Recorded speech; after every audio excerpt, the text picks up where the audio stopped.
going to deal with legal and political impact and some data. Thank you.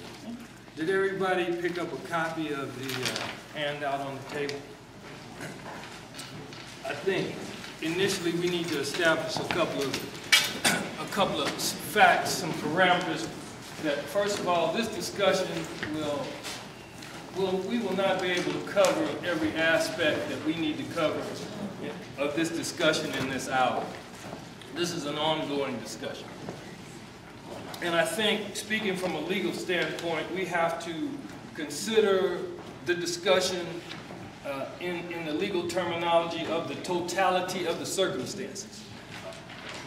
The totality of the circumstances takes us outside the field of education and requires that we look at it as our overall circumstances here in America. Okay? And if we understand that we started off here, and we remember that we were not brought here as equals. That's right. And we have never been viewed as equals. And so our constant struggle is a struggle for freedom and equality.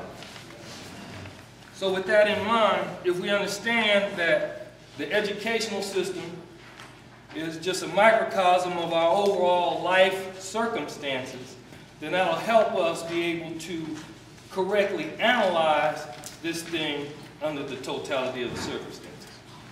Having said that, locating the school-to-prison pipeline gives us the elements of the school-to-prison pipeline phenomenon.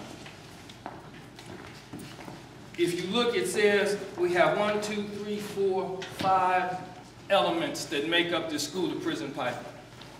One is failing public schools. It says that inadequate resources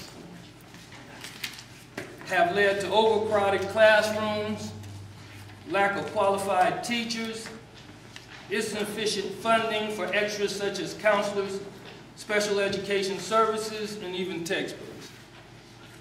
So with failing public schools, that is one of our elements that leads us from the school to the prison pipeline. Another element is zero tolerance in other school disciplines. The zero tolerance policies automatically impose severe punishment regardless of circumstances. Now, I'm going to deviate just a little bit just to give you some practical experience that I've observed working for the Sacramento City Unified School District for 21 years. As a maintenance electrician for the Sacramento City Unified School District, it's my responsibility to supply to all the facilities electrical services to make sure their lights are on and their electrical equipment works. So as a result of that, I get to go to all of the facilities in the Sacramento City Unified School District. One of the things that concerned me from the beginning was going to the different schools and seeing the African-American males being put outside of the classroom. So what happens here? First of all, for classroom management, a lot of these teachers feel that they have to sit the child outside the classroom in order to manage the rest of the students in the classroom, right?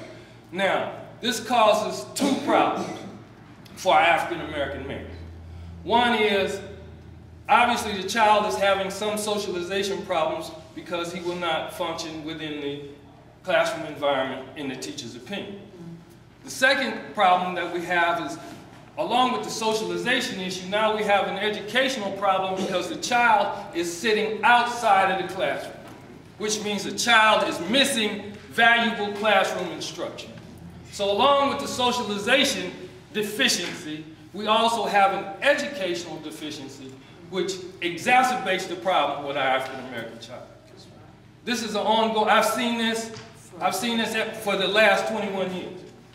And I just saw another example of it just 2 weeks ago at a school where a child, an African-American male, was sitting outside of the classroom crying. Zero tolerance in other school disciplines. Policing school hallways. Many under-resourced schools become pipeline gateways by placing increased reliance on police rather than teachers. Sacramento City Unified School District has a $1.4 million contract with the Sacramento Police Department. Just this year.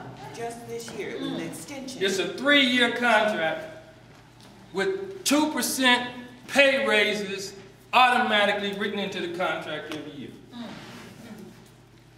That's interesting in light of the fact that the Sacramento City Unified School District Superintendent, Jonathan Raymond, has asked all of the other employees within the district to take a 5% pay cut for the coming year.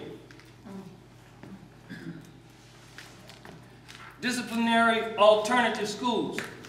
In some jurisdictions, students who have been suspended or expelled have no right to an education at all. We have a case here in California that was just settled, where children were committed to a juvenile detention center in Southern California, and once they got there, they got no education at all, even though they were within the age to be educated here in California.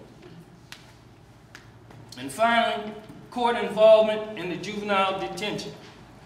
Youth who become involved in the juvenile justice system are often denied procedural protections in courts. In one state, up to 80% of court-involved children do not have lawyers.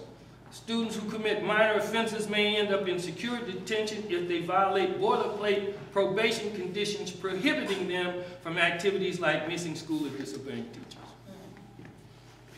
One of the final elements in this particular discussion coming from the American Civil Liberties Union. So, we as concerned community citizens, we have to do an analysis.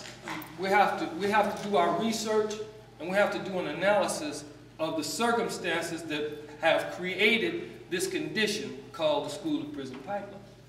And then we have to, after we do our analysis, then we have to come forward with what our recommendations are for what we believe will solve our problem.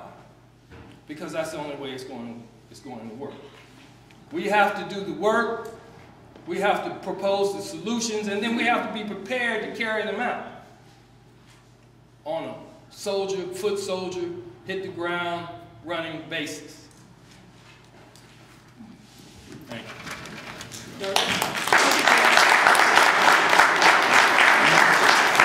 I want to say where in 1998 or 99, Sacramento City Unified School District was given in